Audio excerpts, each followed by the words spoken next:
Assalamualaikum warahmatullahi wabarakatuh. Hamidanillah wa musallian ala Rasulillah la haula wala quwata illa billahi aliyil azim. Para pemirsa yang senantiasa dirahmati Allah Subhanahu wa taala, puji syukur kepada Allah Azza wa Jalla yang telah memberikan karunia kenikmatan kepada kita bil khusus nikmat iman dan Islam. Salawat serta salam semoga senantiasa tertuju kepada junjungan kita Baginda Rasulullah sallallahu alaihi wasallam. Alhamdulillah pagi ini berjumpa lagi dalam sebuah diskusi bersama akademisi, aktivis Dr. Erwin Permana. Kita sapa langsung beliau. Assalamualaikum warahmatullahi wabarakatuh, Dr. Erwin Permana. Waalaikumsalam warahmatullahi wabarakatuh. Ja, Apa selamat. kabar hari ini, Dr. Erwin Permana? Alhamdulillah segar luar biasa. Ya, melanjutkan pembicaraan kita yang nampaknya tidak usai mengenai kontestasi politik dan segala kemungkinan selalu terjadi. Dan yang lebih ironis, kalau saya melihatnya ironis, karena nampaknya sudah ada sebuah rencana-rencana yang dipersiapkan matang, tapi selalu saja yang namanya politik praktis yang pragmatis dalam bingkai sistem politik demokrasi itu selalu eh, ada injury time ya, kira-kira begitu. Ada kejutan-kejutan di setiap momentum-momentum, terutama pada saat tahapan pendaftaran capres dan cawapres pada tanggal 19 berarti hari ini ya, sampai tanggal tanggal 25 Oktober. Kalau kita mencoba memperhatikan up to date mengenai peristiwa politik di seputar kontestasi politik yang pragmatis dalam bingkai sistem politik demokrasi, yang terbaru adalah dideklarasikannya cawapresnya Ganjar ya, Pak Mahfud MD. Dan ada singkatan yang membuat Puan Maharani itu agak tersenyum-senyum ketika melihat singkatan dari Ganjar dan Mahfud ini. Disingkat GoFood katanya, Ganjar dan Mahfud MD. Luar biasa. Ini tentu akan menimbulkan kontraksi di seputaran persoalan seperti apa nanti pasangan Prabowo yang akan dijadikan satu bakal calon wakil presiden ya. Spekulasi diantaranya misalnya sebagaimana yang disampaikan oleh Bima Arya sebagai ketua DPP PAN, sementara ini masih kekeh sebagai bagian dari koalisi yang mengusung pasangan Prabowo ini. Nama Erick Thohir masih menjadi nama yang mengemuka sebagai calon pasangan dari Prabowo. Di beberapa yang lain ini kan menimbulkan satu spekulasi terkait dengan apa sebetulnya urgensi kemarin amar putusan MK, yang sebetulnya publik sudah menangkap ini adalah bentuk karpet merah yang disediakan untuk Gibran. Dan tentu juga kalau kita melihat peristiwa deklarasi kemarin, ternyata juga beberapa dinamika yang terkait dengan deklarasi cawapresnya Ganjar itu, ketidakhadiran Jokowi dan ketidakhadiran Gibran juga menjadi satu catatan tersendiri kalau kita melihat seberapa komunikasi politik di antara Presiden Jokowi dan Gibran sebagai bagian dari anggota atau petugas partainya PDIP. Apa yang menjadi catatan penting Anda, Dr. Erwin Permana? Ya, makasih, Cak. Selamat. Jadi, kita memperhatikan beberapa hari belakangan ini semenjak keluar keputusan dari MK itu menimbulkan kemarahan publik yang luar biasa kepada MK dengan sendirinya gitu. Dan sendirinya Jokowi juga terseret di situ karena mau tidak mau secara implisit Jokowi terlibat. Orang menduga begitu gitu. Dan tentu pada akhirnya keluarga-keluarganya. Ya, jadi ini justru ketiban ketiban getah seluruh keluarganya jadinya, termasuk juga Gibran, ya, Kaisang, ya bahkan mungkin semuanya yang itu selama ini di-endorse oleh Jokowi, ujung-ujungnya ini bisa berakibat kartu mati terhadap siapapun yang akan di-endorse gitu. Tentu dalam hal ini dengan sendirinya Gibran itu akan menjadi kartu yang nggak laku, yang diharapkan bahwa keputusan MK itu akan memberikan karpet merah kepada Gibran, justru sebaliknya gitu, menjadi kartu mati, bukan karpet merah lagi itu, yaitu menjadi karpet menuju ke jurang malah itu, bukan karpet menuju istana dengan sendirinya. Nah ini tentu akan menjadi semacam kalkulasi bagi Pak Prabowo. Memang secara retoris, Arya Bima tadi mengatakan bahwa Pak Prabowo masih bagian dari kabinet. Memang faktanya seperti itu, tapi itu bukan kemudian dengan sendirinya bahwa Pak Prabowo pasti akan memutuskan dengan Gibran. Pasti akan banyak kalkulasi-kalkulasi yang menjadi pertimbangan Pak Prabowo sebelum dia memutuskan siapa wakil final yang akan mendampingi sebagai calon presiden di masa yang akan datang ini. Pastinya kemungkinan Gibran itu sudah sangat kecil. Ya, kenapa? Karena tadi kalau Pak Prabowo tetap ngoyo bersama dengan Gibran, itu bukannya faktor Gibran itu akan memberikan efek elektabilitas, justru akan menjadi sebaliknya, mendowngrade, ya, menggerus suara Pak Prabowo yang selama ini sudah digadang-gadang oleh koalisi Gerindra, ada Golkar di situ, ada Demokrat di situ, ada PAN di situ. Itu justru akan menggerus suara yang sudah ada. Ya, jangankan kemudian dia bisa mendongkrak suara, justru sebaliknya. Padahal seorang presiden ketika dia memilih wakil itu, di antara pertimbangannya itu adalah memang pertimbangan elektoral gitu. Belum lagi kalau kita memperhatikan suasana di dalam koalisi Pak Prabowo itu sendiri.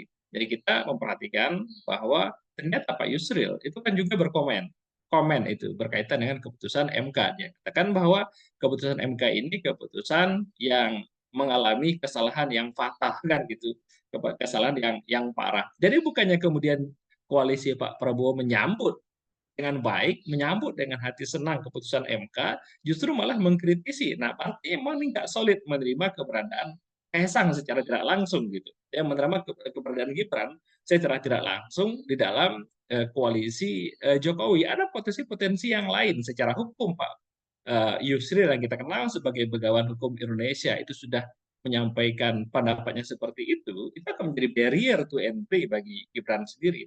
Kemudian secara kekuatan politik, di sekitaran Pak Prabowo itu ada potensi-potensi nama-nama ya, dan juga potensi-potensi tokoh yang jauh lebih bisa diperhitungkan dibandingkan dengan Gibran. Ya, sebutlah misalnya Pak Yusril sendiri, dia punya konsep, ngerti betul tentang urusan ketatanegaraan, tokoh juga, punya partai politik juga gitu.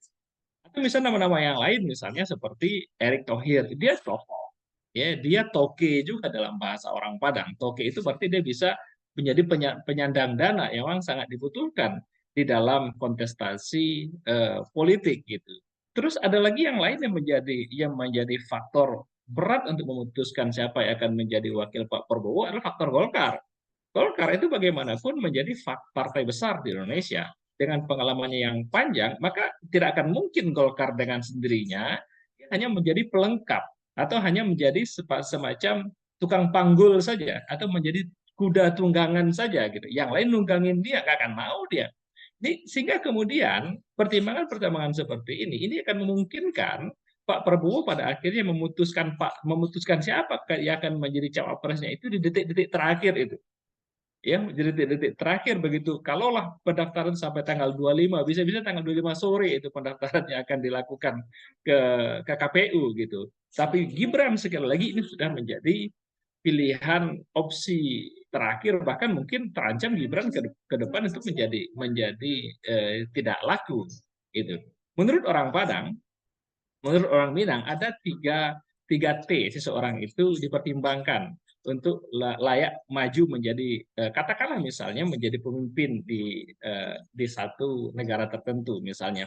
Tiga T itu apa saja? Dia tokoh, kemudian dia takah, dia toke. Nah, ini rasa-rasanya masih banyak yang lain. Di sisi tokoh, dia tokoh memiliki efek elektoral. Kemudian dia takah, takah itu good looking gitu. Ya, rasa-rasanya Gibran ya lumayan good looking lah, walaupun overage saja.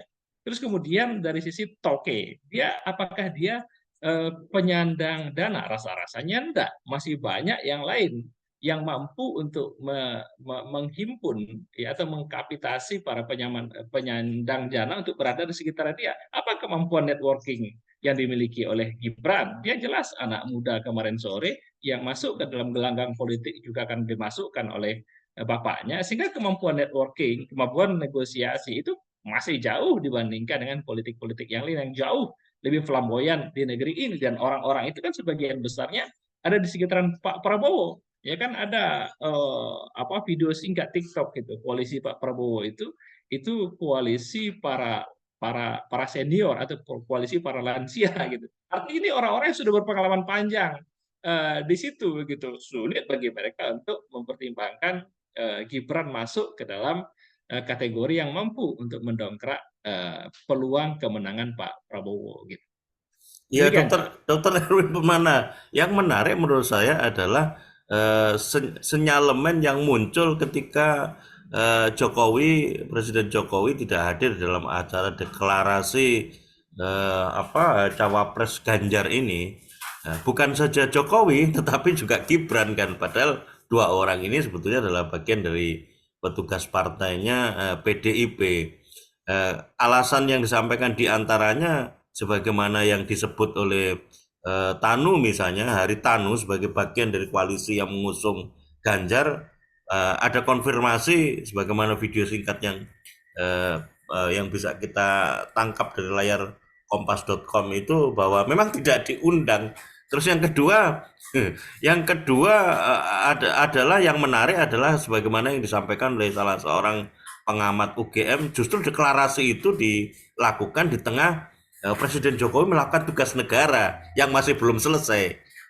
Kenapa kemudian tidak menunggu Presiden Jokowi? Ini juga bentuk satu komunikasi yang tegang dinilai oleh pengamat yang dari UGM itu, yang merupakan satu ekspresi dari profil komunikasi politik yang dibangun di antara Presiden Jokowi dengan PDIP setelah kemarin kita sudah mencatat banyak sorotan tajam, kritik tajam oleh politisi-politisi PDIP atas putusan MK yang semua orang menangkap ini sebetulnya adalah karpet merah kepada Gibran. Tetapi dengan realitas adanya pencalonan wakil presiden yang memasangkan Mahfud ke Ganjar ini, lalu kemudian orang sekarang lagi menunggu-nunggu seperti apa sebetulnya nanti pasangan Prabowo itu memang benar-benar akan dipasangkan secara berani berdasarkan atas komunikasi komunikasi koalisi yang mengusung Prabowo akhirnya memasangkan Gibran sesuai dengan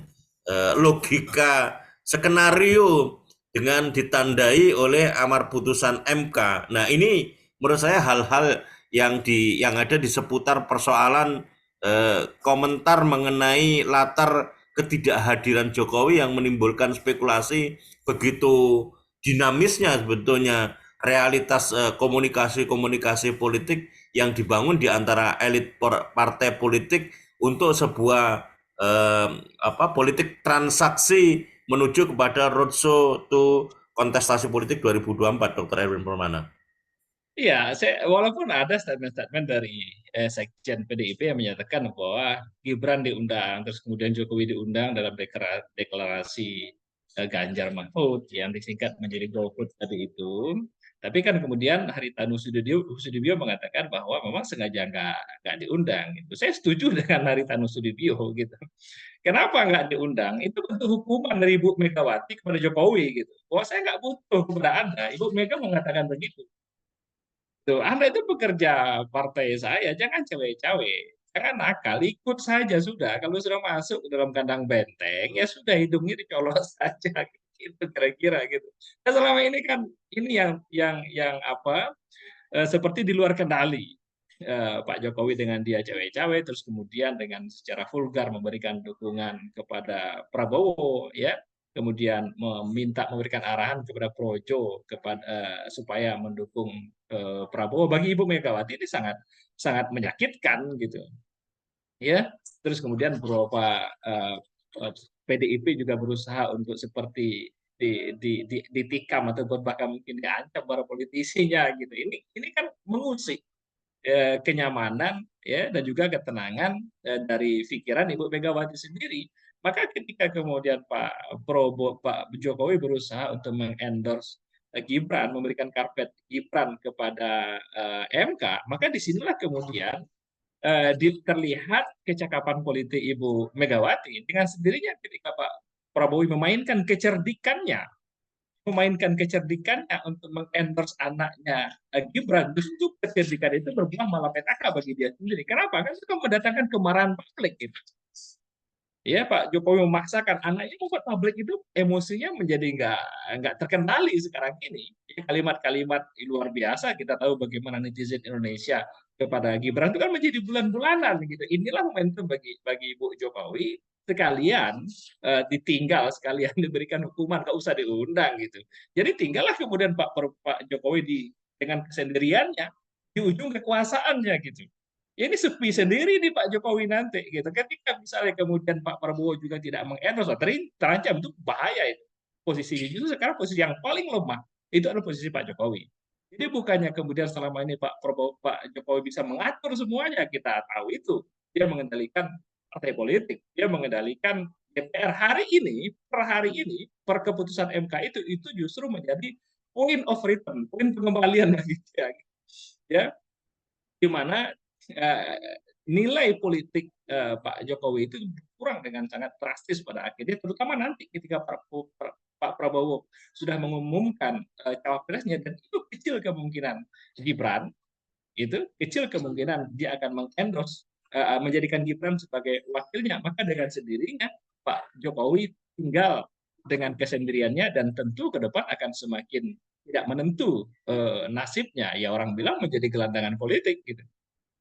Ya, Dokter Erwin Permana, ini yang jadi spekulasi publik juga, arah ke depan seberapa politik cawe-cawe dan politik dinastinya itu benar-benar mulus sesuai dengan yang direncanakan dan dibayangkan oleh Presiden Jokowi. Tentu dalam kerangka kesinambungan legacy Presiden Jokowi, kalau memang benar-benar itu dikanalkan melalui keluarganya dia. Dan sebetulnya kalau melihat realitas yang berkembang sekarang, di mana ketegangan selalu muncul di antara elit-elit politik dalam konteks mengusung capres dan cawapres dalam proses pendaftaran yang segera akan dilakukan dalam kerangka kontestasi politik 2024 ini, sebetulnya menunjukkan realitas apa begitu cairnya berbagai komunikasi-komunikasi pragmatis yang dilakukan oleh elit-elit politik, tetapi selalu sebetulnya substansinya adalah dalam rangka tarik ulur di antara kepentingan-kepentingan untuk merealisasikan bagaimana mulusnya jalan di antara elit-elit politik yang dicalonkan atau yang diusung, tentu dengan kompromi politik yang akan dilakukan, karena pasti ujungnya ini nanti akan ada kompromi politik lah, kira-kira begitu di antara semua bergaining yang dilakukan, Dr. Erwin Permana. Ya begitulah realitas politik dalam demokrasi. Ya, politik itu berarti jalan tengah. Politik itu berarti kompromi kepentingan antara satu pihak dengan pihak yang lain. Ketika kepentingannya bertemu, maka kita bisa jalan bareng. Ketika tidak bertemu, maka ya sudah, kita bubar saja. Pagi dele, sore itu berubah langsung menjadi tempe. Gitu faktanya gitu. Nah, berkaitan dengan cawe-cawe politiknya Pak Jokowi ini artinya ke depan kita melihat jalannya sudah kecil kemungkinan bisa terrealisir dengan baik. Gitu. Orang melihat Pak Jokowi tinggal beberapa bulan saja ke depan, ya, tidak ada lagi power yang signifikan di tangan Pak Jokowi. Orang akan segera melupakan siapa Jokowi, orang akan segera melupakan kekuasaannya gitu. Jadi dia akan tinggal sendiri. Yang akan bermain justru nanti aktor-aktor yang lain lagi nanti ini. Ya kalau sekarang ada Pak Jokowi, nanti akan muncul lagi aktor-aktor yang lain dalam rupa yang lain, dalam wajah yang lain. Nah, yang menjadi pertanyaan kita adalah ketika muncul aktor yang lain, itu akan berbuah signifikan terhadap kesejahteraan masyarakat Indonesia. Ya, nah ini yang kita katakan tidak gitu. Ya kenapa? Karena secara historis sudah banyak presiden Indonesia, sudah 7 presiden, mulai dari Pak Karno, kemudian Pak Harto, kemudian B.J. Habibie, kemudian Gus Dur, kemudian Megawati, SBY, dan terakhir Pak Jokowi, dengan berbagai macam kemampuan dan kelebihannya masing-masing. Gitu.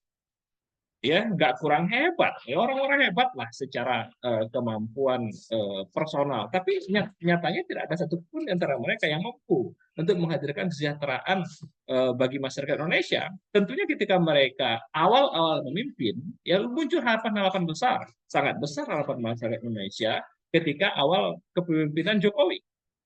Tapi apa yang terakhir? Apa yang terjadi hari ini?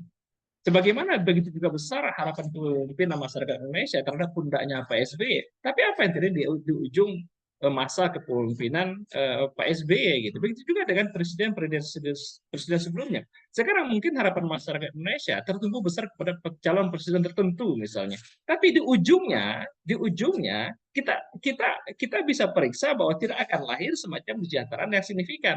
Cukuplah kita menjadi pelajaran hal-hal yang sebelumnya ini bagi kita bahwa masalah di negeri ini yang paling utama, yang tidak bosan-bosan kita sampaikan di berbagai macam forum, di berbagai macam kesempatan, ini masalah tata kelola sistem, sistem kapitalis, ya sekuleris kapitalis demokrasi ini yang selama ini telah membuat negeri ini begitu sengsara, ya membuat kesejahteraan tidak terdistribusi secara merata. Kekayaan alam negeri ini dieksploitasi oleh asing. Mentalitas masyarakat, kualitas masyarakat Indonesia semakin lama itu semakin semakin bobrok. Ya, luar biasa perkembangan LGBT, penyakit HIV/AIDS, penyakit kelamin, ya terus kemudian kualitas pendidikan kita juga masih begini-begini saja gitu. Jadi kecil harapan untuk merendah masa depan yang cerah di Indonesia ini. Kenapa? Karena sistemnya seperti ini. Ya, setiap datang tahun politik ya mereka sibuk dengan politik pragmatisnya masing-masing. Apakah itu membawa kepentingan masyarakat? No, membawa kepentingan partai dulu, membawa kepentingan politik, kepentingan pragmatis dulu. Yang di belakangnya itu kepentingan yang paling dominan adalah kepentingan para cukong. Ya karena bagaimanapun ongkos politik itu sangat mahal, sangat mahal, dan itu penyandang dananya adalah para cukong. Sehingga yang akhirnya menguasai Indonesia lagi-lagi cukong lagi, cukong lagi, cukong lagi gitu. Benderanya aja yang beda, warnanya aja yang beda, wajah orangnya saja yang beda, masyarakat Indonesia tetap saja menderita gitu. Nah, jadi yang harus menjadi concern kita bahwa masyarakat Indonesia hari ini sudah sangat kritis, itu hal yang sangat-sangat patut kita syukuri. Semakin kritis, ya terus kemudian sudah bisa menyampaikan masukan-masukan kritis, bahkan juga bisa menyalurkan amarahnya gitu. Nggak diam saja terhadap berbagai macam keburukan, itu satu hal yang bagus, perkembangan politik kemasyarakatan yang bagus di kita ini. Maka yang harus dilanjutkan lagi adalah berkaitan dengan aspek solusinya. Solusinya nggak cukup hanya dengan ganti orang. Itu tidak cukup mencerdaskan bagi kita kalau hanya sebatas ganti orang dengan berbagai macam kepentingannya masing-masing. Kriteria orang bisa dibuat, namanya kriteria.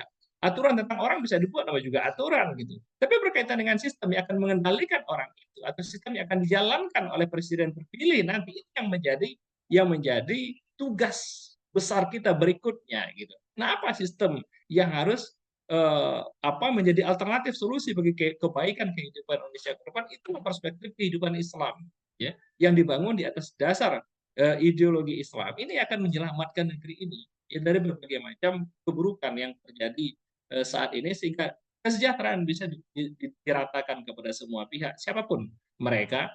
Keadilan bisa ditegakkan seadil-adilnya.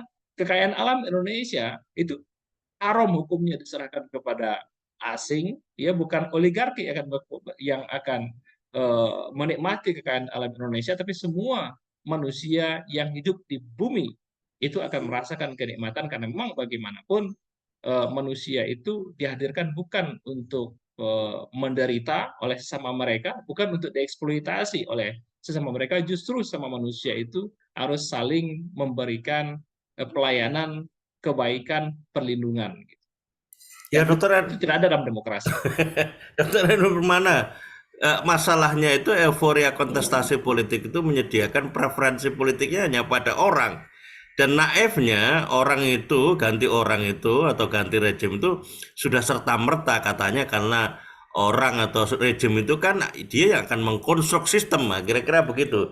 Cuman belum tergambar seperti apa preferensi politik yang terkait dengan sistem, karena rakyat sudah dikooptasi oleh pandangan bahwa selesai kalau orangnya itu nanti sosoknya diidealkan tertentu tanpa harus membahas preferensi politik terkait dengan pilihan sistem yang dipilih sebagai sebuah referensi tata kelola negara yang akan menentukan sebetulnya profiling pengelolaan negara ini secara ideal itu bisa menyelesaikan dan menuntaskan berbagai sengkarut persoalan negara ini atau tidak, tetapi justru yang dikedepankan adalah idealitas profiling orang yang kita juga nggak mengerti orangnya ini seberapa sebetulnya basis pandangan dia secara ideologis mengenai sistem tata kelola negara, Bahkan kalau kita coba lihat gitu ya, ketika masyarakat itu dibawa kepada edukasi yang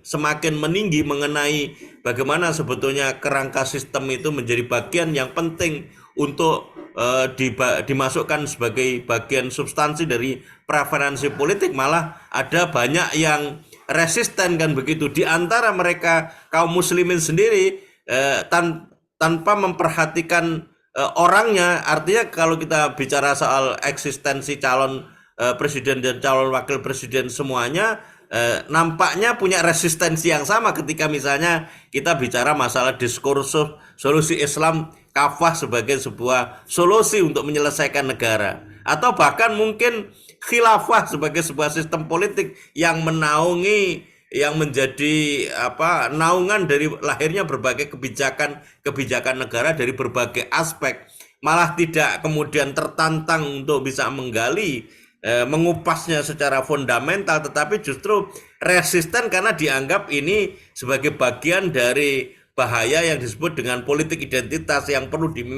dimitigasi untuk agar tidak menyeruak ke permukaan sebagai sebuah diskursus yang memenuhi ruang-ruang wacana publik. Ini kan yang menurut saya sangat naif kalau kita bicara masalah menjadikan tumpuan kontestasi politik sebagai sebuah kanal dari preferensi politik yang dialamat sasarkan kepada pergantian rejim atau pergantian orang, Dokter Erwin Pemana.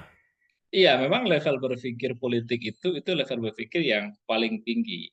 Dalam kontestasi politik yang paling mudah itu orang melihat siapa calonnya, siapa presidennya. Padahal dengan siapa presiden, siapa orangnya itu nanti terus justru akan melanjutkan eksistensi kebusukan. Ya, hanya saja berganti orang gitu.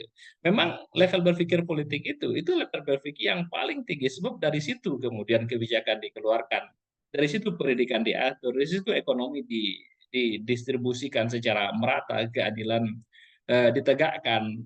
Ya, level berpikir politik itu level berpikir yang paling tinggi. Pada akhirnya memang untuk sampai ke level berpikir yang tinggi itu memang harus ada semacam upaya-upaya serius ya dan masif untuk mengedukasi masyarakat gitu. Nah, ketika misalnya kita melakukan proses edukasi ini memang tidak mudah. Di sana sini yang namanya proses edukasi itu muncul yang namanya asistensi. Satu hal yang wajar sebetulnya ketika kita melakukan satu eh, apa satu gaya gitu ya, maka akan ada semacam lawan terhadap gaya hukum kimia, hukum apa itu, hukum hukum fisika gitu ya. Ketika misalnya kita melakukan eh, gaya, maka daya perlawanan terhadap gaya itu juga juga juga ada gitu. Maka harus lebih besar lagi upaya untuk melakukan perubahan gitu.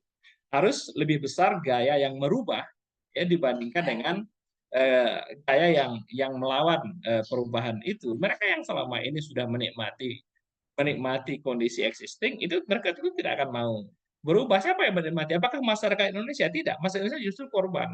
Yang menikmati itu siapa? Para oligarki, para cukong. Mereka yang menikmati regulasi yang selama ini bisa mereka rubah kapan saja sesuai dengan keinginan mereka.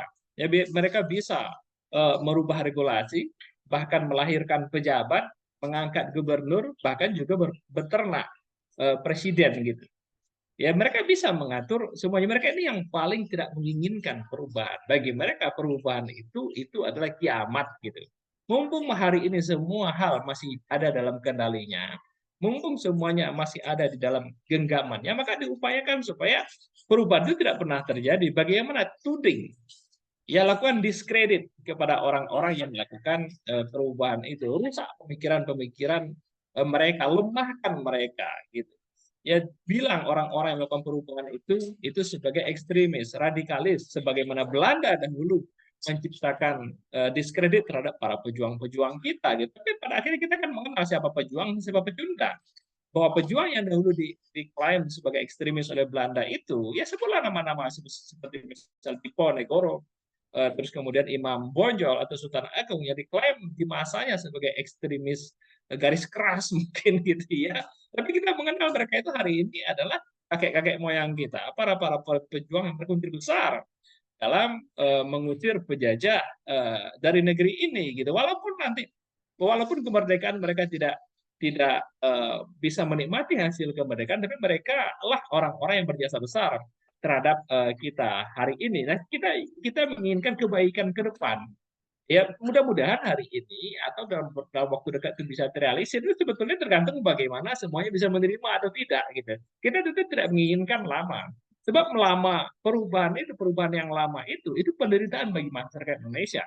Semakin cepat berubah semakin bagus. Semakin lama semakin banyak juga nanti orang yang mati kelaparan gitu. Semakin banyak juga jalan-jalan bolong yang berakibat terhadap jatuhnya motor, mati lagi orang di jalan karena jalan yang nggak pernah diperbaiki misalnya. Semakin banyak lagi tanah-tanah masyarakat yang dirampas, seperti kasus di Rempang, ya kasus di Wadas, ya kasus hari ini yang heboh di Lampung, terus kemudian di Kalimantan ataupun di berbagai banyak tempat di 38 provinsi di Indonesia ada saja yang namanya perampasan lahan. Semakin lama ini ditunda, semakin besar penderitaannya gitu. Jadi sebetulnya kita mengajak semuanya segera sadar saja, ya kita sadar terus kemudian merubah orientasi politik dari politik yang selama ini sudah terbukti membuat kita ini menderita kepada Islam. Jadi pada akhirnya ya memang nggak suka terhadap perubahan itu dengan melakukan dengan berbagai macam stigma negatif, ya politik identitas diantaranya dan seterusnya. Ya, padahal namanya politik itu memang identitas kan. Ya namanya politik itu identitas. Kenapa? Kenapa hari ini kalau kita mau jujur, misalnya Ganjar ngambil Mahfuz. Karena identitas Mahfuz sebagai Islam. Sedangkan Ganjar itu nasionalis religius pada akhirnya kalau mau jujur gitu. Jadi kita nggak pernah jujur selama ini sebagai politisi. Itulah demokrasi. Demokrasi itu memang ya nggak ada kejujuran, bukan demokrasi namanya kalau jujur lah. Bayangkan kita mau berpolitik dengan cara yang tidak jujur gitu. Apakah kita mau menjadi bangsa penipu ke depan ini? Yang menjadi bangsa eh, penggarong, tentu kita tidak menginginkan ini. Kita mau menjadi negeri yang lurus, menjadi negeri yang berkah, menjadi negeri yang penuh dengan berbagai macam limpahan rahmat ya dari Allah Subhanahu wa taala. Mustahil itu bisa kita dapatkan keberkahan itu melalui jalan penggarongan ya dengan berbagai macam bentuknya. Maka kalau beridentitas silakan beridentitas identitas yang bagus. Tentu bagus identitas sebagai seorang muslim, mukmin bahkan mungkin mutakin gitu. Ini kan bahwa manusia yang paling bertakwa, yang paling bagus itu di sisi Allah, eh, inna akramakum indallah atqakum. Identitas yang paling baik, yang paling mulia di langit, yaitu ada identitas takwa gitu. Di langit saja identitas takwa itu diakui oleh penduduk langit. Kalau sudah penduduk langit mengenali kita sebagai identitas yang bertakwa, maka akan luar biasa keberkahan dari penduduk langit itu kepada penduduk bumi. Kalau penduduk bumi ini bisa kita sosialisasikan menjadi penduduk-penduduk yang bertakwa gitu. Kalau penduduk negeri-negeri itu beriman dan bertakwa, ya. Kalau anak ahlul qura amanu wa taqaw la fatahna alaihim barakatim minas sama'i wal ardh, kan gitu. Kalau penduduk negeri itu beriman dan bertakwa, maka akan melimpah curah rahmat dari langit, dia akan keluar juga rahmat itu dari bumi gitu. Nah, ini sebetulnya identitas yang baik. Memang kita harus punya identitas. Orang yang nggak punya identitas itu ya wong bambung itu. Ya wong bambung, wong edan itu nggak punya identitas itu. Ya, nah yang punya identitas itu orang yang punya wibawa, orang yang punya identitas itu orang yang baik. Nah itu orang yang punya, jadi identitas itu bagus. Politik identitas itu dengan sendirinya itu bagus, walaupun selama ini dilakukan peyoratif terhadap istilah itu, terhadap istilah politik identitas. Padahal kita lakukan amelioratif, pembersihan terhadap istilah. Kan banyak kata-kata di Indonesia itu yang dikotori dengan kepentingan politik, seperti misalnya kata radikal. Itu kan dikotorin itu. Ya, Bung Karno sendiri mengatakan bahwa kita harus melakukan perjuangan radikal untuk kebaikan masa depan Indonesia. Di masa itu radikal itu kalimat yang bagus gitu. Di masa itu orang menginginkan, saya radikal kan gitu di masa itu gitu.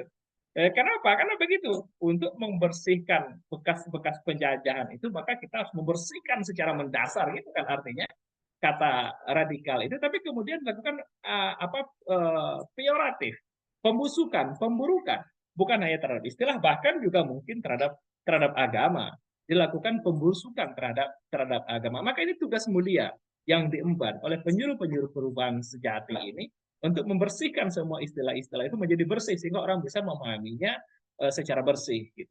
Demikian ya. Ya, terima kasih Dr. Erwin Permana atas perspektif pagi ini. Semoga ini memberikan pencerahan kepada kita. Mestinya Islam bukan hanya sebagai sebuah identitas yang dikapitalisasi untuk kepentingan pragmatis sistem demokrasi saat ini, tapi digunakan sebagai referensi norma atau nilai-nilai seutuhnya dan secara menyeluruh sebagai sebuah acuan di dalam sistem penyelenggaraan negara dengan berbagai pirantinya dan dengan berbagai penampakan sistem yang mengaturnya yang integral sebagaimana integralnya diturunkannya Islam sebagai sebuah sistem kehidupan untuk menyempurnakan kehidupan manusia dan untuk sebagai seluruh alam semesta ini sebagai rahmat bagi seluruh alam ini. Terima kasih Dr. Erwin Permana atas perspektifnya. Ihdinas shiratal mustaqim. Billahi taufiq wal hidayah. Wassalamualaikum warahmatullahi wabarakatuh. Terima kasih Dr. Waalaikumsalam Erwin. warahmatullahi wabarakatuh. Terima kasih.